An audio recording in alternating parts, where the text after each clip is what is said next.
వ్యక్తి యేసయ్యను కన్నులారా చూచి దేవుని మహిమపరచాడంట. ఆ వ్యక్తిని గురించి ఈరోజు మనం ధ్యానం చేసుకుందాం. లూకాసు వార్త 2వ అధ్యాయము 25వ వచనం నుండి 35వ వచనం వరకు మార్చి చదువుకుందాం. లూకాసు వార్త 2వ అధ్యాయము 25వ వచనం నుండి 35వ వచనం వరకు. యెరూషలేమునందు సుమయోనను ఒక మనుషుడుండెను. అతడు నీతిపరుడును భక్తిపరుడునై ఉండి ఇశ్రాయేలు యొక్క ఆదరణ కొరకు కనిపెట్టువాడు.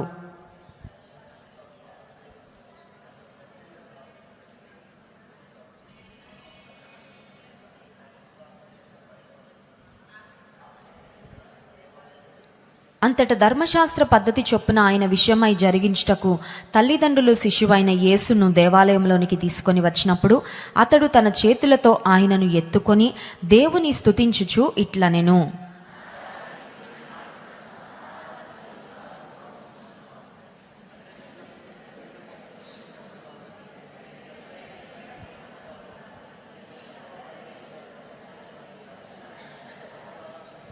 యోసేపును ఆయన తల్లియు ఆయనను గూర్చి చెప్పబడిన మాటలు విని ఆశ్చర్యపడిరి.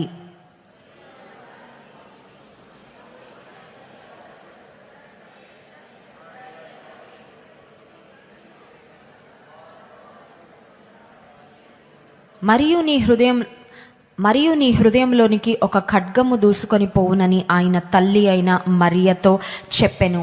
One of the remarkable personalities నూతన నిబంధన గ్రంథంలో మనకు కనబడే ఒక అద్భుతమైన భక్తిపరుడైన వ్యక్తి సుమయోను యొక్క వయసును గురించి పరిశుద్ధ గ్రంథంలో మనం చూడం. అయితే ఆ క్రింద ఇంకొక సీనియర్ సిటిజన్ అన్న అనే ప్రవక్త్రిని గురించి మనం చదువుతాం. ఆమె 84 సంవత్సరాల వయసు, వృద్ధురాలు అనే మాట చూస్తాము.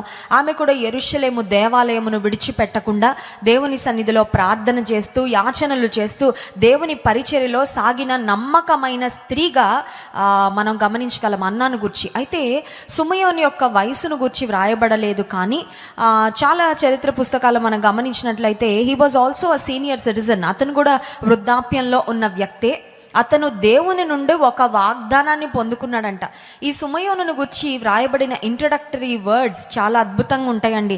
ఆయన గూర్చి దేవుడిచ్చిన సాక్ష్యం, పరిశుద్ధాత్ముడు వ్రాయించిన సాక్ష్యం ఏంటి అంటే 25వ వచనం. యెరూషలేమునందు సుమయోనను ఒక మనుష్యుడుండెను. అతడు నీతిమంతుడు భక్తిపరుడై ఉండి ఇశ్రాయేలు యొక్క ఆదరణ కొరకు కనిపెట్టువాడు. పరిశుద్ధాత్మ అతని మీద ఉండెను. నీతిపరుడు, భక్తిపరుడు, ఇశ్రాయేలు యొక్క ఆదరణ కొరకు కనిపెట్టాడంటే he was waiting for something in his life. అతని జీవితంలో ఒక కార్యం కొరకు ఎదురు చూశాడు. ఇశ్రాయేలు యొక్క ఆదరణ కొరకు అంటే అర్థం ఏంటంటే, ఇంకొక మాటలో చెప్పాలంటే మెస్సయ్య యొక్క రాక కొరకు కనిపెడుతున్న వారిలో సుమయోను కూడా ఒక ప్రాముఖ్యమైన వ్యక్తిగా మనకు కనబడతా ఉన్నాడు. అతని జీవితంలో అతని యాంటిసిపేషన్ దేని కొరకు కనిపెడతా ఉన్నాడంటే ఇశ్రాయేలు యొక్క ఆదరణ, మెస్సయ్య యొక్క రాక కొరకు ఎదురు చూస్తూ ఉన్నాడు. చూడండి, మనం కూడా యాంటిసిపేట్ చేస్తూ ఉంటాం. చదువుకున్న స్టూడెంట్స్, పిల్లలు దేని కొరకు కనిపెడతా ఉంటారంటే ఈ చదువులన్నీ ఎప్పుడు అయిపోతాయా అని కనిపెడతారు. అవును కదండి. మా చిన్నమ్మాయి ఒక రోజు అంటుంది, మమ్మీ నీకే హాయి, నువ్వు ఏ బుక్స్ చదవక్కర్లేదు, ఏ స్కూల్కి వెళ్ళక్కర్లేదు, మేము ప్రతిరోజు ఈ పెద్ద పుస్తకాల బస్తా మోసుకుంటా స్కూల్కి వెళ్ళాలి. అప్పుడు నేను చెప్పాను, అవన్నీ మాకు అయిపోయినాయి అమ్మా, ఆ భారాలన్నీ పడ్డాము, స్కూల్కి కాలేజీకి వెళ్ళి చదవడం అవన్నీ కూడా అయిపోయినాయి కాబట్టి ఇప్పుడు ఈ స్టేజ్కి వచ్చాం. చూడండి, చదువుకుంటున్న పిల్లలు ఈ స్టేజ్ ఎప్పుడు దాటిపోద్దా, ఈ బుక్స్, ఈ ఎగ్జామ్స్, ఈ టెన్షన్స్ ఇవన్నీ ఎప్పుడు అయిపోతాయి. ఆ తర్వాత దేని కొరకు కనిపెడతారంటే చదువు అయిపోయాక ఉద్యోగం కొరకు, మంచి ఉద్యోగం, మంచి ప్యాకేజ్తో మంచి ఉద్యోగం, నా డ్రీమ్ జాబ్ నాకు రావాలని కనిపెడతా ఉంటాం. సరే, అది కూడా వచ్చేసింది అనుకోండి, మళ్ళీ ఇంకో దాని కొరకు కనిపెడతాం. ఏంటది? పెళ్ళి కదండి. పెళ్ళి ఎప్పుడు జరుగుతుందా, ఎవరితో జరుగుతుందా, కనబడిన వారిలో వీళ్ళు ఎవరైనా నాకు సూటబుల్ మ్యాచ్ అవుతారా అని వెతికేవారు కూడా చాలామంది ఉంటారు. సరే, పెళ్ళి అయిపోయాక దేని కొరకు కనిపెడతారండి? పిల్లల కొరకు. దేవుడు ఎప్పుడు జ్ఞాపకం చేసుకుంటాడు, దేవుడు ఎప్పుడు గర్భఫలం ఇస్తాడు. సరే, అది కూడా అయిపోయింది. ఇప్పుడు దేని కొరకు కనిపెడతారు? పిల్లల చదువులు, పిల్లల ఉద్యోగాలు, పిల్లల పెళ్ళిళ్ళు, పిల్లల పిల్లలు. అంతేనండి. మనవడు ఎప్పుడు పుడతాడు, మనవరాలి ఇంతే. అంటే జీవితంలో ఒక మాటలో చెప్పాలంటే we anticipate something at every stage of our life. జీవితంలో ఏ వయసులో మనం ఉన్నా, ఏ మరి పరిస్థితుల్లో ఉన్నప్పటికీ ఏదో ఒక దాని కొరకు ఎదురు చూస్తూ ఉంటాం. We look forward for something, we anticipate something. ఇప్పుడు సుమయోను భక్తిపరుడుగా, నీతిపరుడుగా, దేవుని ఎదుట యథార్థంగా జీవిస్తున్న వ్యక్తిగా కనబడుతూ దేని కొరకు కనబడుతున్నాడంటే ఆత్మ సంబంధమైన మెస్సియా యొక్క రాక కొరకు ఎదురు చూస్తున్న వ్యక్తిగా కనబడుతున్నాడు. ఇతని గురించి వ్రాయబడిన 3 శ్రేష్టమైన మాటలు మీకు జ్ఞాపకం చేయాలని ఆశిస్తున్నాను. మొట్టమొదటిగా ఏంటంటే ఆయన పరిశుద్ధాత్మ అతని మీద ఉందంట. చూడండి 25వ వచనం ఆఖరు భాగం. పరిశుద్ధాత్మ అతని మీద ఉంది. పాత నిబంధనలో అలాగే క్రొత్త నిబంధనలో ప్రాముఖ్యంగా అపోస్తల కార్యానికి ముందు అంటే 4 సువార్తలలో పరిశుద్ధాత్మని గూర్చిన ప్రస్తావన అక్కడక్కడ మనకు కనబడుతుంది. సో పరిశుద్ధాత్మ దేవుని గూర్చిన ప్రస్తావన మనకి ఎక్కడ కనబడుతుందో ఆ భాగాలలో ఒక కీలకమైన వాక్య భాగంగా ఇప్పుడు మనం చదువుకున్న 10 వచనాలు ఉన్నాయి అని నేను ఖచ్చితంగా చెప్పగలను.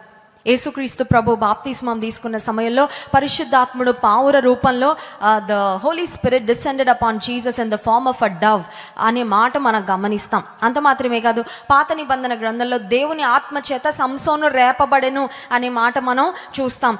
సౌలు రాజు మీద నుండి దేవుని ఆత్మ విడిచిపోయి దురాత్మ అతని మీదకి వచ్చింది అనే మాట మనం గమనిస్తాం. పరిశుద్ధాత్మను గుర్చిన ప్రస్తావనలు పాత నిబంధన గ్రంథంలో మనం చూస్తాము.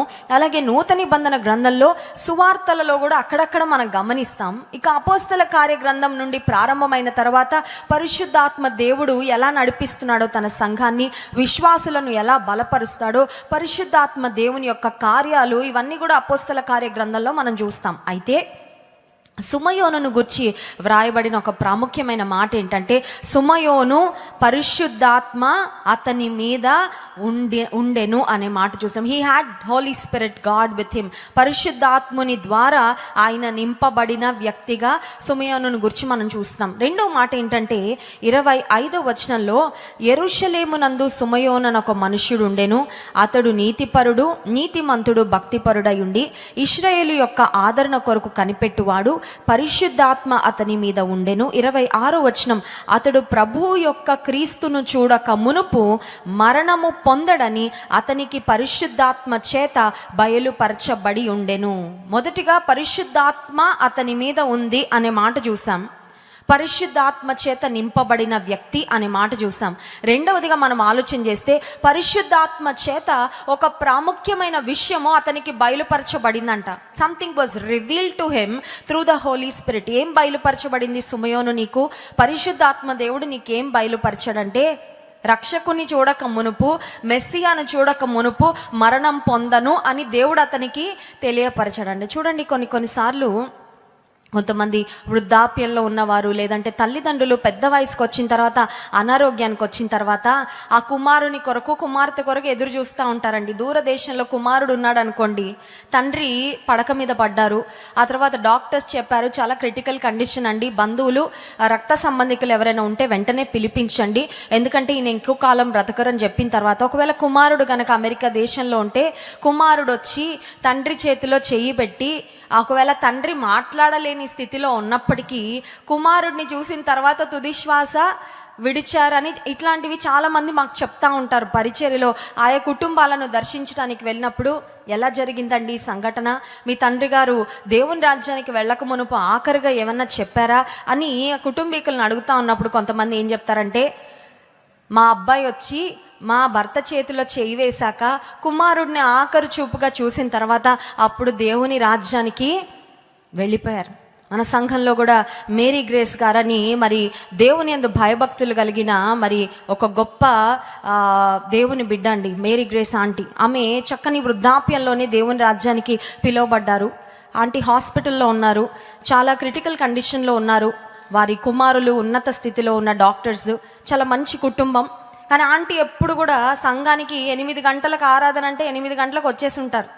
80 సంవత్సరాలు దాటే వారి వయసు. కానీ దేవుని సన్నిధన్న, మందిరం అన్న, ప్రార్థన అన్న చాలా ఆసక్తి. యవ్వనస్తులైనా అంత త్వరగా రారేమో కానీ ఆంటీ మాత్రం సమయానికి వచ్చి కూర్చునేవారు. సరే, ఒకరోజు మాకు సమాచారం వచ్చింది ఏమనంటే వారు చాలా క్రిటికల్ కండిషన్లో హాస్పిటల్లో ఉన్నారని తెలియగానే మాకు ఇలాగే మరి చాలా బిజీ సీజను, మీటింగ్స్ జరుగుతూ ఉన్నాయి. ఈ మీటింగ్స్ మధ్యలో జాన్ వెస్లీ గారు అన్నారు, అర్ధరాత్రి 11 దాటాకైనా సరే మనం వెళ్దాం హాస్పిటల్కి. పాస్టమ్మ గారు, జాన్ వెస్లీ గారు, మేము ముగ్గురము దాదాపు 11 దాటిన తర్వాత ఆంటీ చాలా అన్కాన్షియస్లో ఉన్నారు. ఎవరు వెళ్ళి మాట్లాడినా కూడా స్పందించట్లేదు. అలాంటి పరిస్థితిలో ఉంటే జాన్ వెస్లీ గారు అన్నారు, మనకి పగలు వెళ్ళడానికి మీటింగ్స్ వల్ల కుదరట్లేదు కాబట్టి అర్ధరాత్రి అయినా సరే వెళ్ళి ఆంటీ కొరకు ప్రార్థన చేద్దాము అని బయలుదేరి వెళ్ళామండి. హాస్పిటల్కి వెళ్ళిన తర్వాత ఐసీయూలో ఉన్నారు, మాట్లాడలేని స్థితిలో ఉన్నారు. నర్సులందరూ చెప్తున్నారు అసలు ఎవరితో మాట్లాడట్లేదండి, కుటుంబీకులు వచ్చి మాట్లాడదామని ప్రయత్నం చేసినా కూడా మాట్లాడట్లేదు. సరే, ఎప్పుడైతే జాన్ వెస్లీ గారు వెళ్ళారో ఆంటీ చేయబట్టుకోగానే అక్కడ నర్స్ చెప్తుంది, జాన్ వెస్లీ గారు వచ్చారమ్మా అనగానే ఎక్కడి నుంచి వచ్చిందో తెలియదండి, కళ్ళు తెరిచి చూశారు. కళ్ళు తెరిచి చూసి she was trying to speak something, ఏదో మాట్లాడడానికి ప్రయత్నం చేస్తూ ఉన్నారు. ఆ మాటలు మాకు క్లియర్గా అర్థం కావట్లేదు. కానీ ఒకటి ఏమన్నారంటే దేవుడు నాతో ఉన్నాడు అన్నారండి. దేవుడు నాతో ఉన్నారు. హల్లెలూయా. మళ్ళీ అంత అన్కాన్షియస్ కండిషన్లో కూడా జాన్ వెస్లీ గారు వచ్చారు, పాస్టమ్మ గారు వచ్చారు అనగానే ప్రైజ్ లార్డ్ చెప్తున్నారండి. నిజంగా అక్కడ ఉన్న నర్సెస్ అందరూ ఆశ్చర్యపోయారు. ఇప్పటి వరకు ఎవరు మాట్లాడినా కూడా స్పందించని ఆమె దైవజనులు రాగానే ఆమెకున్న ప్రేమ, అటాచ్మెంట్ ఎంత గొప్పదంటే ఓపిక తెచ్చుకొని శక్తి కూడా కట్టుకొని షీ స్టార్టెడ్ టాకింగ్.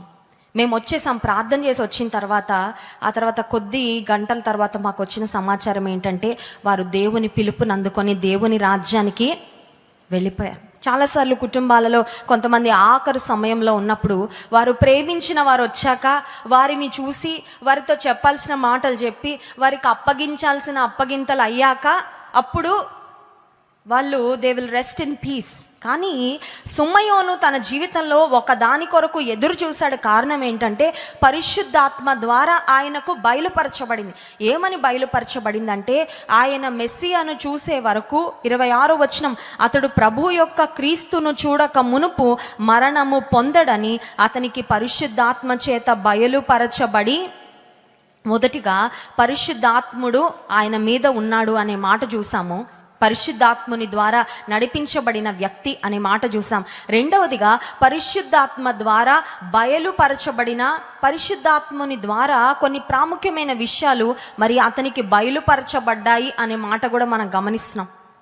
దేవుడు బయలుపరిచే విషయాలు ఎలా ఉంటాయంటే భవిష్యత్తులో జరగబోయే, మనుషులు బయలుపరుస్తారు కొన్ని విషయాలు. మనుషులు కొన్నిసార్లు ఎంత చీప్ మైండెడ్గా ఉంటారంటే అండి, మనము బాగా క్లోజ్గా ఉన్నప్పుడు ఒకవేళ హృదయాన్ని తెరిచి మన జీవితంలో మన మైనస్ పాయింట్స్, మన యొక్క బలహీనతలు ఎవరికైనా చెప్పుకుంటే వారితో మనకి ఏ కారణం చేతో స్నేహం చెడిపోయిన తర్వాత మూడో వ్యక్తి దగ్గరికి వెళ్ళి ఏం చేస్తారో తెలుసా? పలానా వ్యక్తి ఇలాంటిదండి, పలానా వ్యక్తి అలాంటి వాడండి, వాళ్ళ కుటుంబం అండి ఇంత ఘోరం అండి, ఇంత నీచం అండి, ఇంత దౌర్భాగ్యం అండి అని బయలుపరుస్తారు. ఏం బయలుపరుస్తారంటే గతంలో జరిగిపోయిన చెడుగును బయలుపరిచి నీకున్న పేరుని పాడు చేయాలని ప్రయత్నం చేస్తారు. మనుషులు బయలుపరిచేవి అలా ఉంటాయండి. కానీ దేవుడు బయలుపరిచేవి ఎలా ఉంటాయంటే భవిష్యత్తులో జరగబోయేవి. దేవుడు భవిష్యత్తు ఎవ్వరికీ తెలీదు. ఎవరికైనా తెలుసా భవిష్యత్తు? జ్యోతిష్యులకు తెలుసా? జ్యోతిష్యులు బయలుపరిచారు.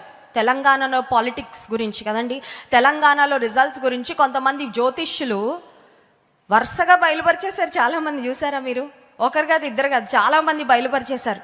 ఒక్కరు బయలుపరిచింది కూడా అక్కడ జరగలేదు. ఎవ్రీథింగ్ జరిగిందంతా కూడా కాంట్రడిక్షన్లో జరిగింది. వారు ఎక్స్పెక్ట్ చేసిన దానికి, వారు చెప్పిన జ్యోతిష్యానికి ఎగ్జాక్ట్గా ఆపోజిట్ జరిగినట్లుగా మనం పాలిటిక్స్లో చూస్తున్నాం. భవిష్యత్తు ఎవరికి తెలుసు? దేవునికి మాత్రమే తెలుసు. భవిష్యత్తును గురించి బయలుపరచగలిగిన వారెవరంటే దేవుడే. హల్లెలూయా. పరిశుద్ధుని ద్వారా, పరిశుద్ధాత్ముని ద్వారా సుమయోనుకు బయలుపరచబడిందంట. దేని గురించి? క్రీస్తును గురించి, దేవుని గురించి బయలుపరచబడింది. ఆయన జీవితం ఎప్పుడు అంతమవుద్దో అది కూడా బయలుపరచబడింది.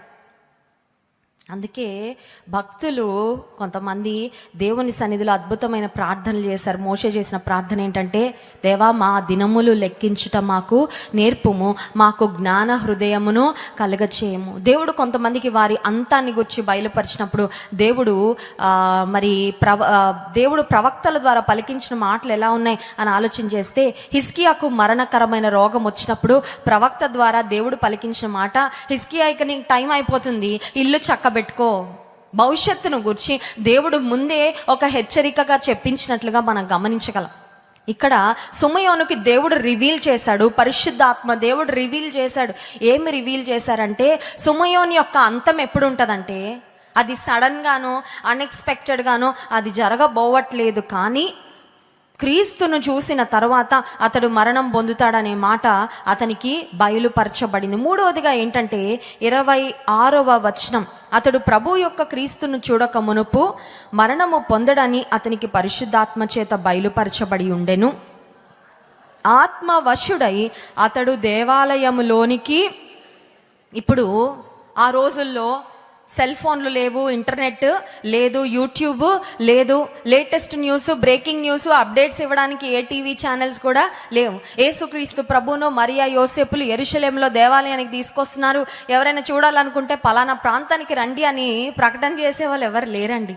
కానీ దేవుడు మాత్రం ముందుగానే సుమయోనికి బయలుపరిచారు. ఏమనంటే, నీవు రక్షకుని క్రీస్తును చూడక మునుపు మరణం కావు అని.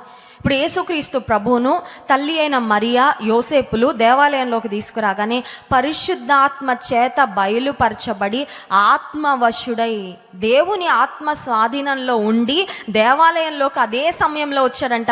It was not a coincidence, అనుకోకుండా యాక్సిడెంటల్గా జరిగిన కార్యం అది కానే. ఒక మాట చెప్పమంటారు, ఒక దోమ కుట్టినా కూడా మనకు అది యాక్సిడెంటల్గా జరగదండి. ఎందుకంటే దోమల్ని తక్కువ అంచనా వేయడానికి లేదు. ఒక్క డెంగీ దోమ గుట్టి ప్రాణాలు కోల్పోయిన వారు ఎంతమంది ఉన్నారండి? నాకు తెలుసు కొన్ని కుటుంబాల్లో చిన్న బిడ్డలను డెంగీ వచ్చి కోల్పోయిన తల్లిదండ్రులు ఇప్పటికీ ఏడుస్తూ ఉన్నారు, ఇప్పటికీ బాధపడతా ఉన్నారు. ఒక్క దోమ గుట్టాలంటే కూడా అది యాక్సిడెంటల్గా జరగదండి. మన జీవితంలో ఏ చిన్న విషయం కూడా అనుకోకుండా ప్రమాదవశాత్తు అదృష్టవశాత్తు జరిగిపోయింది అని అనుకోవడానికి అవకాశమే లేదు.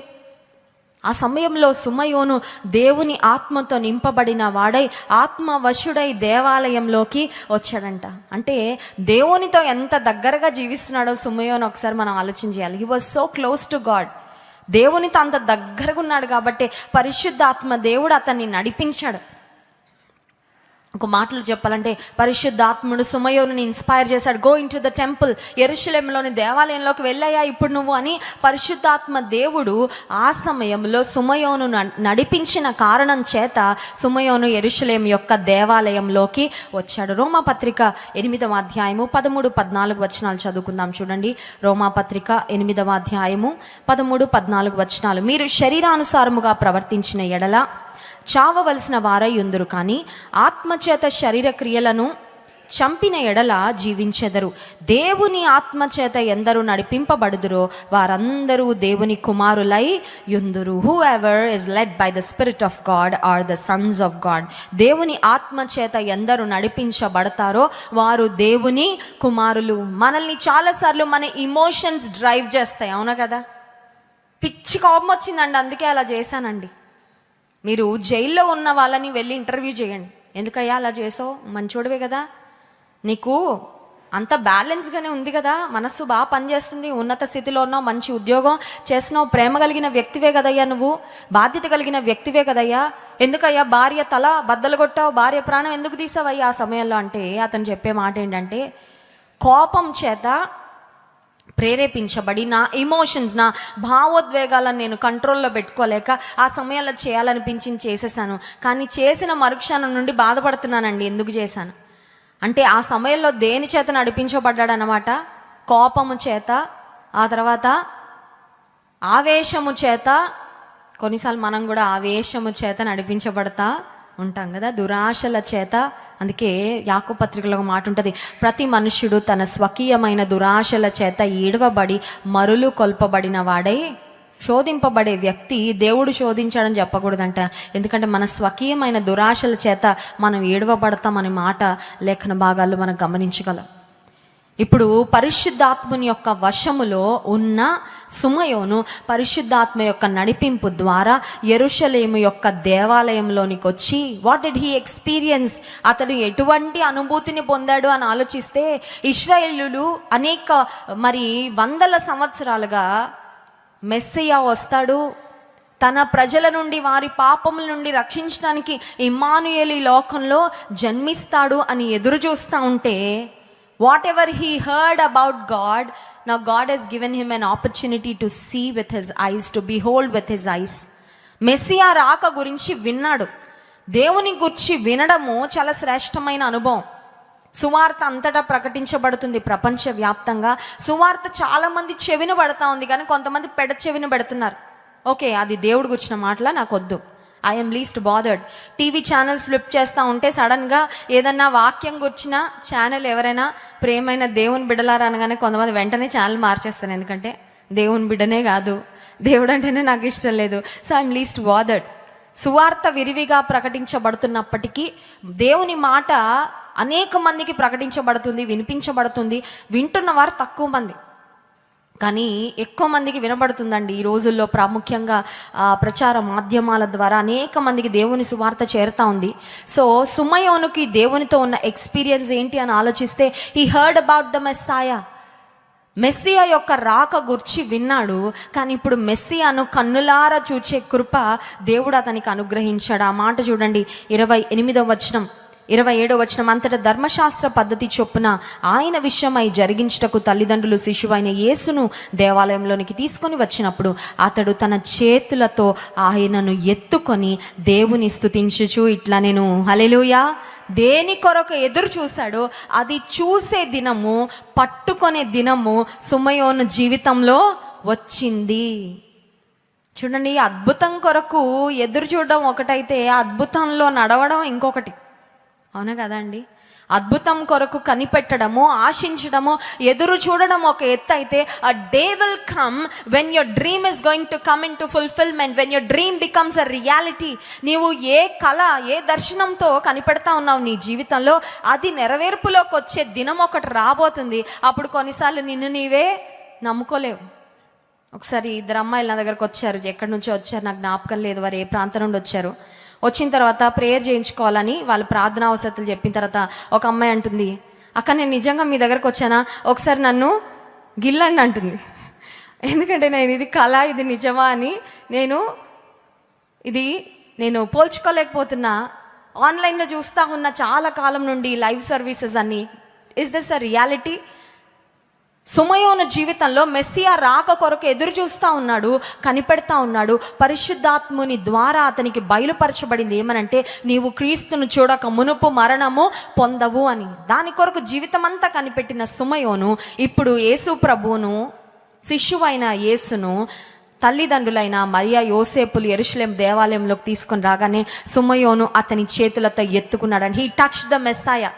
సుమయోను యొక్క చేతులు ధన్యమైపోయినాయండి ఆ రోజు. హల్లెలూయా. సుమయోని యొక్క చేతులు ధన్యమైపోయి. ఇంకో మాట చెప్పమంటారా? దేవుని కొరకు పనిచేసే ప్రతి చెయ్యి ధన్యమైన చెయ్యి. హల్లెలూయా. దేవుని కొరకు పరుగులు పెట్టే ప్రతి పాదము, దేవుని కొరకు నడిచే ప్రతి పాదము ధన్యమే. హల్లెలూయా. ఉదయకాల ప్రార్థనలు జరుగుతూ ఉన్నాయి క్రైస్ట్ వర్షిప్ సెంటర్లో. ఉదయకాలం 5 గంటలకండి, 5 o'clock. ఎంత చలిలో వస్తూ ఉన్నారు, చాలామంది వస్తున్నారు. ఆత్మీయ తండ్రి గారు ఈ మధ్యకాలంలో ఏం చేశారంటే, మార్నింగ్ ప్రేయర్స్ అయ్యాక అందరినీ సువార్త దండయాత్రకు తీసుకువెళ్తున్నారు. చలి పులి ఏం లేదు, యూదా రాజసింహం అయిన యేసే కొరకు నడుద్దాం పదండి, రాజమండ్రి వీధుల్లో సువార్త ప్రకటిద్దామని నడిపిస్తున్నారు. ఆ వీడియోస్ అన్నీ చూస్తూ ఉంటే నిజంగా ఎంత సంతోషం కలిగింది. ఎందుకంటే మన పాదాలు మన పనుల కొరకు మార్కెట్కి నడుస్తాయి, షాపింగ్ మాల్కి నడుస్తాయి, బస్ స్టాండ్కి నడుస్తాయి, అక్కడికి ఇక్కడికి నడుస్తాయి, ఉద్యోగ స్థలాల్లో. కానీ యేసయ్య కొరకు నడిచే పాదాలు సుందరమైన పాదాలంటండి. హల్లెలూయా. సుమయోను చేతులు ఆ రోజు క్రీస్తుని ముట్టుకోగానే, యేసయ్య నువ్వు ముట్టుకోగానే, ఎత్తుకోగానే సుమయోను యొక్క చేతులు ధన్యమైపోయినాయి. I'm sure he thought, is this a reality? నిజమేనా? కళ నిజమా? నేను ఎదురు చూసిన దినం వచ్చిందా? నేను కనిపెట్టిన దినము వచ్చిందా? ఇప్పుడు సుమయోను యేసయ్యను ఎత్తుకున్న తర్వాత he could not but give thanks to God. దేవునికి కృతజ్ఞతాస్తుతులు చెల్లించుకొని ఉండలేకపోయాడండి, మౌనంగా ఉండలేకపోయాడు. నీ కళ, నీ ఎదురు చూపుకు దేవుడు జవాబిచ్చిన తరువాత నీవు దేని కొరకు కనిపెట్టావో ఆ యొక్క కార్యమును దేవుడు మరి రియాలిటీలోకి తీసుకొచ్చిన తర్వాత, వాస్తవికతలోకి తీసుకొచ్చిన తర్వాత దేవుని స్తుతించకుండా ఉండలేము. అందుకే చాలామంది ఇక్కడ సాక్ష్యాలు చెప్తున్నారు, దేవుడు చేశాడండి కార్యం, నేను మౌనంగా ఉండలేకపోయాను. ఐ వాంట్ టు టెస్టిఫై, నేను అందరి ముందు వచ్చి సాక్ష్యం చెప్పాలని ఆశపడుతున్నా. ఇప్పుడు సుమయోను యేసయ్యని ఎత్తుకొని లాలి లాలి పాట పాడలేదు, లేదంటే ఇంకేదో చేయట్లేదండి. హీ స్టార్టెడ్ గ్లోరిఫైయింగ్ గాడ్, దేవుని మహిమ పరుస్తూ ఆయన చెప్పిన మాటలు చూడండి. 28వ వచనం మధ్య భాగం నుండి చదువుతున్నాను. తన చేతులతో ఆయనను ఎత్తుకొని దేవుని స్తుతించుచు ఇట్లా, నేను 29వ వచనం, నాథా ఇప్పుడు నీ మాట చొప్పున సమాధానముతో నీ దాసుని పోనిచ్చుచున్నావు.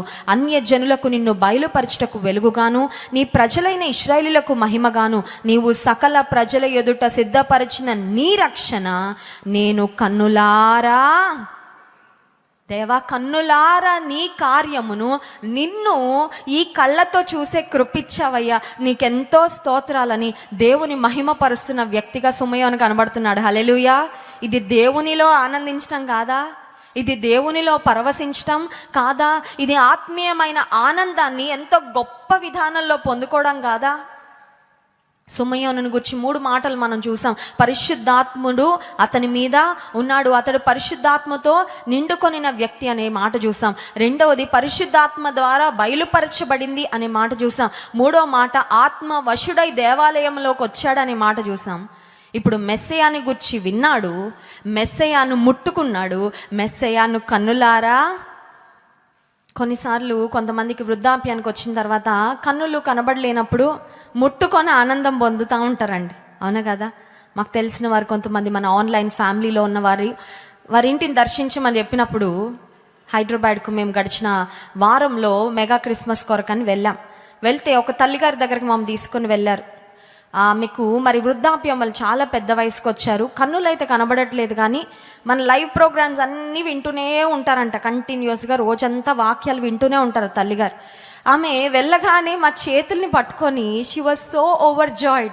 జాన్ వెస్లీ గారు నా చేతులను పట్టుకొని ఆమె ఎంత సంతోషపడ్డారు, ఎందుకంటే చూడలేకపోతున్నాను కానీ నేను ముట్టుకోగలిగాను. ఇప్పుడు సుమయోనుకు దేవుడిచ్చిన కృప ఎంత గొప్పదంటే, నాదుని రక్షకుని క్రీస్తు ప్రభువుని కన్నులారా చూసి దేవుని మహిమపరుస్తున్న వ్యక్తిగా సుమయోనుని గురించి మనము చదువుతున్నాం. He had an expectation and he also had an experience with God.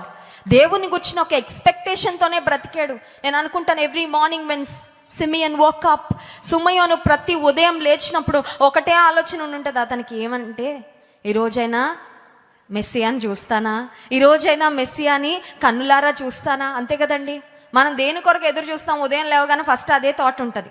NEET exam రాసే పిల్లలు ఉన్నారనుకోండి, ప్రతిరోజు ఉదయం లేవగానే ఏం గుర్తొస్తుంది వాళ్ళకి?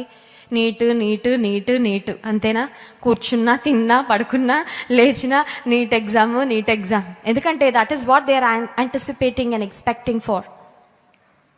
సుమయోను జీవితంలో ఉదయకాలం లేచిన ప్రతిసారి తన మనసులోకి వచ్చిన ఆలోచన ఏంటంటే, మెస్సియాను నేను చూస్తాను, ఈరోజా, ఇస్ దిస్ ద డే, ఈరోజైనా ఆ దినము అని ఎదురు చూస్తూ వచ్చాడు. His expectation has become an experience in his life. Hallelujah. అతని యొక్క ఆశను నెరవేర్చిన ఆ శ్రేష్టమైన అనుభూతిని, క్రీస్తుతో ఆ చక్కని అనుబంధాన్ని, ఆ ప్రెషస్ మూమెంట్స్ గడిపే అవకాశము దేవుడు సుమయోనుకు ఆ దినము అనుగ్రహించాడు. సుమయోను జీవితం గురించి ఈరోజు ఎందుకు నేను మాట్లాడాలని ప్రేరేపించబడుతున్నానంటే, కనిపెట్టుట చాలా ప్రాముఖ్యం అండి. నీవు దేని కొరకు కనిపెడతావో అది వాస్తవికతలోకి వచ్చే రోజు ఒకటి ఖచ్చితంగా వస్తుంది. What you expect is going to become a reality one day. But what are you expecting for? దేని కొరకు నువ్వు ఎదురు చూస్తున్నావు? దేని కొరకు నీవు కనిపెడుతూ ఉన్నావు? సుమయోను దేవుని మహిమ పరుస్తూ ఆయన పలికిన మాటలు ఏంటంటే 29వ వచనం, నాథా ఇప్పుడు నీ మాట చొప్పున సమాధానముతో నీ దాసుని పోనిచ్చుచున్నావు. దేవుడు బయలుపరిచాడు కదా, క్రీస్తుని చూసిన తర్వాత మరణం పొందుతావని. ఇప్పుడు సుమయోనికి తృప్తి అయిపోయిందనమాట. ఇంకా ఈ జీవితానికి ఇది చాలు, ఇంకా నేను సమాధానంతో, నువ్వు ఎప్పుడు పిలిచినా నేను రెడీ అయ్యా. ఎప్పుడు పిలిచినా రెడీయా మనం దేవుని కలుసుకోవడానికి? ఎప్పుడు పిలిచినా రెడీ అండి. కొంతమంది అంటారు ఎప్పుడు పిలిచినా రెడీగానండి, ఒక్కటి మాత్రం మానుకోలేకపోతున్నానండి, ఒక్కటి మాత్రం ఆపలేకపోతున్నానండి, ఒక్కటి మాత్రం వదులుకోలేకపోతున్నానండి. మాకు తెలిసిన ఒక ఆంటీకి టీ అంటే పిచ్చండి. టీ ప్రియులు ఉంటారు కొంతమంది కదా. ఆమె ఒకరోజు ఏం చెప్పారంటే, ఏసే రాకడొస్తే అమ్మ నేను ఏసేను పర్మిషన్ అడుగుతా, ఒక్కసారి టీ తాగేసి వస్తాను ఏసే అని అడుగుతారంట. This is too funny right. పరలోకంలో టీలు, కాఫీలు, మజ్జిగలు, లస్సీలు, ఆ తర్వాత ఇవేం ఉండవు కాబట్టి ఒకసారి తాగేది వస్తానయ్యానండి.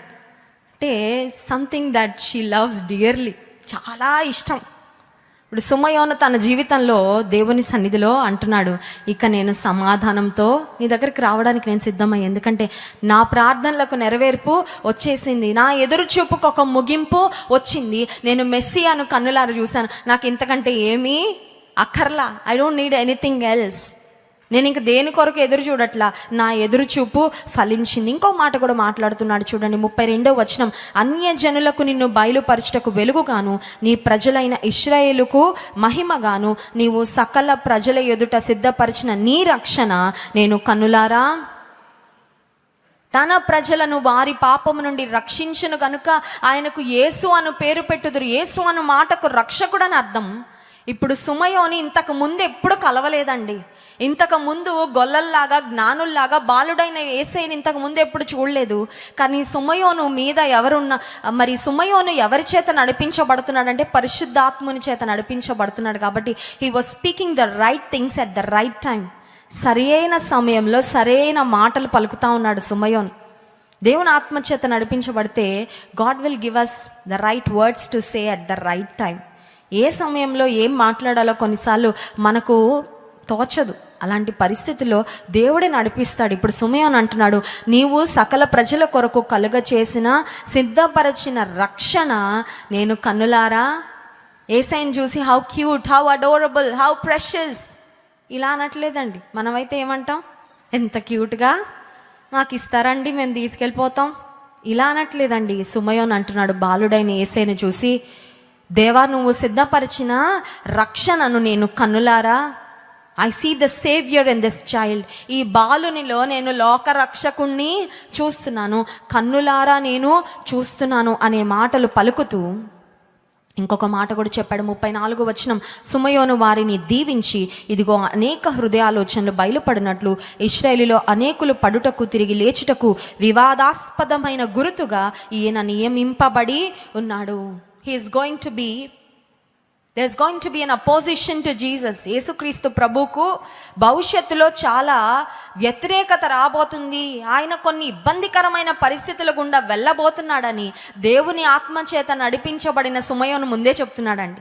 ఇంకో మాట కూడా చెప్పాడు మరియకు. ఆయన చెప్పిన మాట ఏంటంటే 35వ వచనం, మరియు నీ హృదయంలోనికి ఒక ఖడ్గము దూసుకొని పోవునని ఆయన తల్లి అయిన మరియ చాలా ఆనందపడుతున్నావు, నువ్వు లోకరక్షకునికి జన్మనిచ్చావని. But let me tell you, there is a pain that is ahead of you.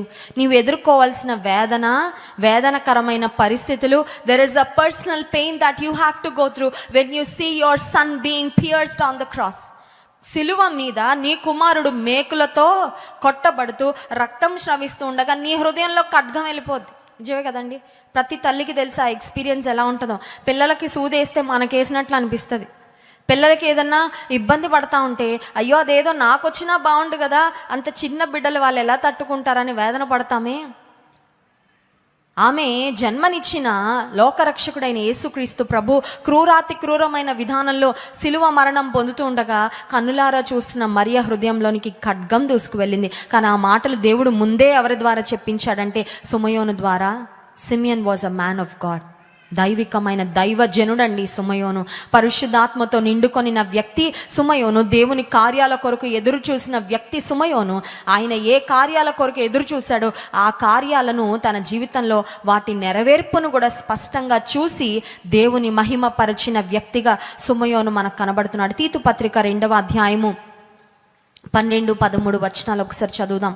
తీతు పత్రిక 2వ అధ్యాయము 12-13 వచనాలు. మనము భక్తిహీనతను, ఇహలోక సంబంధమైన దురాశలను విసర్జించి శుభప్రదమైన నిరీక్షణ నిమిత్తము అనగా మహాదేవుడును మన రక్షకుడునైన యేసుక్రీస్తు మహిమ యొక్క ప్రత్యక్షత కొరకు ఎదురుచూచుచు ఈ లోకములో స్వస్థ బుద్ధితోనూ నీతితోనూ భక్తితోనూ బ్రతుకుచుండవలెనని మనకు బోధించుచున్నది. సుమయోను యేసు ప్రభువును తన కన్నులతో చూసి ఆ తర్వాత మరణం పొందాలని తన జీవితకాలం అంతా కనిపెట్టాడు. ఇప్పుడు విశ్వాసులంగా ఉన్న మనము కూడా మనం ఎదురు చూడాలంట. దేవా, నేను దేని కొరకు ఎదురు చూడాలయ్యా? పెళ్లి కొరకు ఎదురు చూడాలా? పిల్లల కొరకు ఎదురు చూడాలా? వారి ఉద్యోగాల కొరకు ఎదురు చూడాలా? లేదంటే మనవళ్ళని చూడడం కొరకు ఎదురు చూడాలా? వేటి కొరకు ఎదురు చూడాలంటే విశ్వాసులముగా మనము 13వ వచనం, మహాదేవుడును మన రక్షకుడైన యేసుక్రీస్తు మహిమ యొక్క ప్రత్యక్షత కొరకు ఎదురు చూడాలి. We should wait with anticipation for the return of our Lord Jesus Christ. యేసుక్రీస్తు ప్రభు మహిమతో తిరిగి రాబోతున్నాడు. దాని కొరకు ఎదురు చూడాలంట. ఉదయకాలం లేవగానే పరీక్షలు రాసేవాళ్ళు పరీక్ష ఇవ్వాలేనా, అమ్మయ్య ఇంకొక రోజు ఉందిలే, రేపు ఎగ్జాము, ఇవాళ కూడా చదువుకోవచ్చని ఉదయం లేవగానే ఈ లోక సంబంధమైన కొన్ని విషయాల కొరకు ఎదురు చూసిన దానికన్నా ఎక్కువగా యేసుక్రీస్తు యొక్క మహిమ ప్రత్యక్షత కొరకు ఎదురు చూడాలండి. ఎదురు చూస్తూ ఇంకొక పని కూడా చేయాలి. చూడండి, పరీక్షల కొరకు ఎదురు చూసేవారు టైం టేబుల్ పట్టుకొని ఎగ్జామ్ ఎప్పుడు అని ఎదురు చూస్తా కూర్చుంటే మార్కులు రావు. ఎదురు చూస్తూ సిద్ధపడాలి. అవునా కదా అండి? as they wait for the examinations, they need to prepare themselves. Syllabus ఏముందో తీసుకోవాలా, చదవాలా, అప్పుడే ఫలితం వస్తుంది. అంతేగాని ఊరికే ఎదురు చూసి అందరికీ పలానా రోజు ఎగ్జామ్ అండి అటెంప్ట్ చేసేస్తున్నానంటే result not guaranteed, success is not guaranteed. ఇప్పుడు యేసు ప్రభు యొక్క మహిమ ప్రత్యక్షత కొరకు ఎదురు చూస్తున్న మనము, there is something that we must do in preparation. As we anticipate the Lord's return, there is something that we must do in preparation. దేవుని రాకడ కొరకు ఎదురు చూస్తున్న మనము సంసిద్ధతతో, సిద్ధపాటుతో కొన్ని పనులు చేయాలంటే ఏంటా పనులు అని ఆలోచిస్తే, ఈ లోకములో 13వ వచనం మధ్య భాగం నుండి చదువుతున్నాను. ఈ లోకములో స్వస్థ బుద్ధితో నీతితోనూ భక్తితోనూ బ్రతుకుచుండవలెనని మనకు 3 విషయాలు ఉన్నాయండి. స్వస్థ బుద్ధి, రెండవదిగా నీతితో, మూడవదిగా భక్తితో. దేవుని రాకడ కొరకు ఎదురు చూసేవాళ్ళు స్వస్థ బుద్ధి, సాబర్ మైండ్ అనే మాట ఉంటుందండి. సాబర్ మైండ్. స్వస్థ బుద్ధి లేకపోతే బ్యాలెన్స్ ఉండదు మైండ్కి. స్వస్థ బుద్ధి అంటే ఏంటంటే బుద్ధికి స్వస్థత. బుద్ధి బాగా చేసుకోరా నువ్వు, నీకు వీడు బుద్ధి మంచిది కదండి అంటారు కొంతమందిని గురించి. బుద్ధి బాగానోళ్ళు ఎంతమంది చెప్పనివ్వండి, కుక్క తోక వంకరలాగే ఉంటుంది. అవునా కదండి? మీలాంటి వాళ్ళు ఎవరో కుక్క తోక డిజైన్ మేకింగ్ మారుద్దామని ఓ పెద్ద కర్ర తీసుకొని దానికి కట్టారంట. కుక్క తోకని కట్టి 24 గంటలు ఉంచారంట. విత్ ది ఎక్స్పెక్టేషన్ దాట్ ఆ తోక వంకరగా కాకుండా స్ట్రైట్గా అది మళ్ళీ వంకరే అయిపోయిందంట. ఎందుకంటే that is how it is. బుద్ధి మారాల, స్వస్థ బుద్ధి. శరీరానికి స్వస్థత కొరకు మనం ప్రార్థన చేస్తాం. శరీరంలో రోగం ఉంటే ఈ రోగం ఎప్పుడు పోతుందా అని ఎదురు చూస్తాం. శరీరంలో స్వస్థత ఈ శరీరం వరకు ఉపయోగపడుతుంది, కానీ బుద్ధికి రావాల స్వస్థత. బుద్ధి స్వస్థపరచబడితే, బుద్ధి బాగు చేయబడితే, మనసు మార్పు చెందితే బ్రతికే బాగుపడుతుంది. Hallelujah. Your life entirely will change when you have a sober mind. స్వస్థ బుద్ధి ఉంటే జీవితం చాలా అద్భుతమైన విధానంలో మార్చబడుతుంది. దేవుని మహిమ యొక్క ప్రత్యక్షత కొరకు ఎదురు చూసేవారు ఏం చేయాలంటే స్వస్థ బుద్ధితో, రెండవదిగా నీతితో, మూడవదిగా భక్తితో బ్రతకాలి అని దేవుని వాక్యం మనకు సెలవిస్తుంది. ఈ సంవత్సరం అంతానికి వచ్చిన మనము, వాట్ ఈస్ యువర్ ఎక్స్పెక్టేషన్? ఈ లోక పరంగా నీవు దేని కొరకు ఎదురు చూస్తున్నావు? ఈ లోక సంబంధమైన ఆశీర్వాదాల కొరకు ఎదురు చూస్తే, a day will come when God will answer your prayers. నీ ప్రార్థనలకు దేవుడు జవాబిచ్చే ఒక రోజు ఖచ్చితంగా రాబోతుంది. అప్పుడు నువ్వు దేవుని ఖచ్చితంగా సుమయోనులాగా మహిమపరచాలి. లెట్ మీ టెల్ యూ, ఈ లోక సంబంధమైన ఆశీర్వాదాల కొరకు మాత్రమే కాదు మనం యాంటిసిపేట్ చేయాల్సింది, ఆత్మ సంబంధంగా దేవుని రాకడ కొరకు ప్రతి విశ్వాసి కనిపెట్టాలి, ఎదురు చూడాలంట. అందుకే బైబిల్ గ్రంథంలో ఒక మాట చూస్తాం, మరణాత అనే మాట ఉంటుంది. మరణాత అనే మాటకు అర్థం ఏంటంటే ప్రభు అయిన యేసు రమ్ము. మన ఇంటికి గెస్ట్లను రమ్మని ఎప్పుడు చెప్తామండి? రెడీగా ఉన్నప్పుడు రమ్మంటాం. కొన్నిసార్లు ఏమంటాం, ఫోన్ చేసి రండి అంటాం. ఎందుకంటే ఫోన్ చేసి రాకపోతే ఇల్లంతా చెత్తలా ఉందనుకోండి, మన పరువు పోద్ది, అంతే కదా. బంధువులు వస్తున్నారని కానీ గెస్ట్లు వస్తున్నారని కానీ ఇల్లు ఎంత అద్భుతంగా సర్దేస్తాం. ఇప్పుడు ప్రభు అయిన యేసు రమ్ము మరణాత నువ్వు చెప్తున్నావంటే నువ్వు సిద్ధపడే చెప్పాలి. సిద్ధపడకపోతే నువ్వు చెప్పలేవు. యేసయ్య నువ్వు రా అని ఎప్పుడు చెప్పగలమండి ధైర్యంగా? నేను రెడీగా ఉన్నానయ్యా, నువ్వు మధ్యాకాశంలో వస్తే నిన్ను కలుసుకోవడానికి నేను రెడీగా ఉన్నా, నీతో పాటు పరలోకం చేరడానికి నేను రెడీగా ఉన్నాను అనే సంసిద్ధత ఉంటేనే మనం ఆ మాట చెప్పగలం. ఇంకొక మాట మనం చదువుకొని ముగించుకుందాం. చూడండి, రోమాపత్రిక 5వ అధ్యాయము 1వ వచనం నుండి మనం చూసినట్లయితే అక్కడ కూడా విశ్వాసులంగా మనం దేని కొరకు ఎదురు చూడాలో కనిపెట్టాలో వ్రాయబడింది. రోమాపత్రిక 5వ అధ్యాయము 1వ వచనం నుండి, కాబట్టి విశ్వాస మూలమున మనము నీతిమంతులముగా తీర్చబడి మన ప్రభు అయిన యేసుక్రీస్తు ద్వారా దేవునితో సమాధానము కలిగి ఉందము, మరియు ఆయన ద్వారా మనము విశ్వాసము వలన ఈ కృపయందు ప్రవేశము గలవారమై అందులో నిలిచి ఉండి దేవుని మహిమను గూర్చిన నిరీక్షణను బట్టి అతిశయపడుచున్నాము. 3వ వచనం, అంతేకాదు శ్రమ ఓర్పును, ఓర్పు పరీక్షను, పరీక్ష నిరీక్షణను కలుగచేయునని ఎరిగి. పాలుంటే పాలు నుంచి ఏమేమి వస్తాయండి? పెరుగు, పాల నుంచి మజ్జిగ, పాల నుంచి నెయ్యి, పాల నుంచి వెన్న, ఇవన్నీ వస్తాయి కదా. ఇప్పుడు విశ్వాస జీవితంలో మనం వెళ్ళే కొన్ని అనుభవాల యొక్క బై ప్రోడక్ట్స్ ఏంటో చాలా స్పష్టంగా ఇక్కడ చూస్తూ ఉన్నాం. మొట్టమొదటిగా మనం గమనించినట్లయితే శ్రమ ఏం కలుగజేస్తుందంట? ఓర్పు. శ్రమ ద్వారానే వస్తుంది ఓర్పు, మామూలుగా రాదు. ఓర్పు టాబ్లెట్ దొరుకుతుందండి మెడికల్ షాప్లో. వచ్చుకోలేకపోతున్నానండి, ఓ టాబ్లెట్ ఇవ్వండి డాక్టర్ గారు అంటే టాబ్లెట్ ద్వారా రాదమ్మా, నువ్వు అనుభవం ద్వారానే పొందుకోవాలంటాడు కదా. శ్రమ ఓర్పును పుట్టిస్తుందంట. ఓర్పు ఏం చేస్తుంది? పరీక్షను, పరీక్ష నిరీక్షణ. అందుకనే శ్రమలలో మనం ఏం చేయాలంటే అతిశయ పడాలి. నిరీక్షణను కలుగచేయనని ఎరిగి శ్రమల యందు అతిశయపడుదము. మనం దేనిలో అతిశయపడతామండి? ఆశీర్వాదాలలో అతిశయం. జయము పొందినప్పుడు అతిశయం. ఏదన్నా గొప్పది సాధించినప్పుడు అతిశయపడతాం. కానీ బైబిల్ గ్రంథంలో అలా వ్రాయబడలేదు.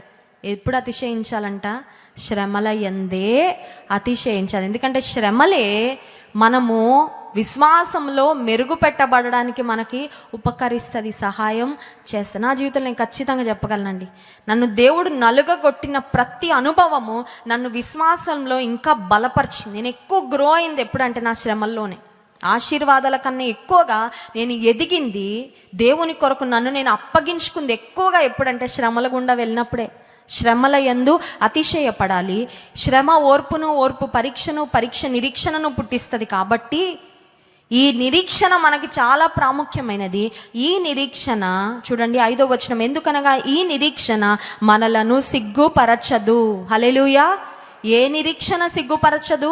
దేవుని యందు నీవు నేను కలిగిన నిరీక్షణ. This hope will not disappoint you.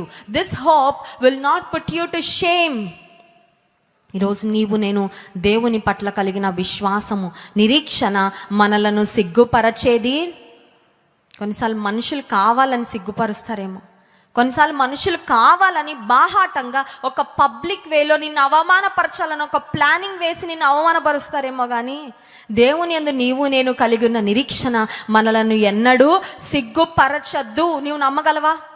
నేను నమ్ముతున్నానయ్యా, నేను నీ యందు కలిగిన నిరీక్షణ నన్ను సిగ్గుపరచదు అని నువ్వు చెప్పగలిగితే నువ్వు ఎన్నటికీ సిగ్గుపడవు. హల్లెలూయా. ఎందుకంటే ఆయన సిగ్గుపరచడండి.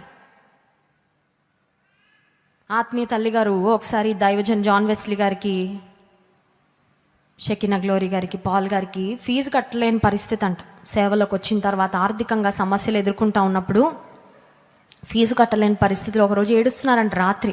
దేవుని సన్నిధిలో మోకరించి, ప్రభా పిల్లలకి స్కూల్ ఫీజు కట్టలేకపోతున్నాను, ఇప్పుడు స్కూల్ నుంచి ఫీజు కట్టకపోతే ఏమవుతుందండి? ఊరుకుంటారా?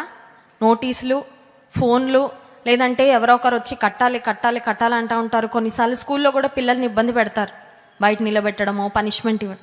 సమయంలో తల్లిగారు ప్రార్థన చేస్తూ ఉంటే దేవుడు మాట్లాడాడంట. దేవుని స్వరం వినబడింది ఆత్మీయ తల్లిగారికి. ఏమనంటే, నేను కేంద్రంలో ఉన్నానమ్మా, నీకు సహాయం చేయకపోతే నాకే సిగ్గు అన్నాడంట దేవుడు. హల్లెలూయా. నువ్వు సిగ్గుపడితే నేను సిగ్గుపడినట్టే. నిన్ను అవమానానికి గురి చేస్తే అది నేను అవమానపడినట్లే. ఎందుకంటే నా బిడ్డలు అవమానపడితే నాకు కూడా అవమానమే కదా. నేను అలాంటి స్థితిలో మిమ్మల్ని ఎప్పుడూ విడిచిపెట్టను. వాగ్దానం ఆ రోజు దేవుడు చేసిన తర్వాత నుంచి ఎప్పటికప్పుడు బిఫోర్ టైమే ఫీజు కట్టడానికి దేవుడు ప్రొవిజన్ ఇచ్చాడండి. హల్లెలూయా. సమయానికంటే